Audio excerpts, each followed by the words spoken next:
রাসূল করিম সাল্লাল্লাহু আলাইহি ওয়াসাল্লাম পৃথিবীতে এসে যে যুগকে পেয়েছেন সেই যুগটা ছিল জাহিলিয়াতের যুগ, বর্বরতার যুগ, নির্লজ্জতার যুগ, বেহায়াপনা বেলেল্লাপনার যুগ।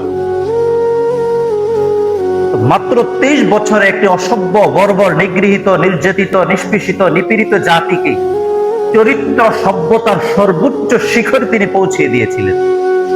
স্বাভাবিকত একটি প্রশ্ন আমাদের মনে জাগেই এবং জাগতেই হবে, কোন সেই অলৌকিক শক্তি, যেই অলৌকিক শক্তির বলে, যেই জীবন কাঠির জাদু স্পর্শে এমন অসাধ্য জিনিসকে, যেটা বছরের পর বছর, শত বছর ধরেও যেটাকে পরিবর্তন করা যায়নি, সেটাকে খানিক সময়ে হাবিব কিবরিয়া সাল্লাল্লাহু আলাইহি ওয়াসাল্লাম কিভাবে পরিবর্তন করে ফেলেছে।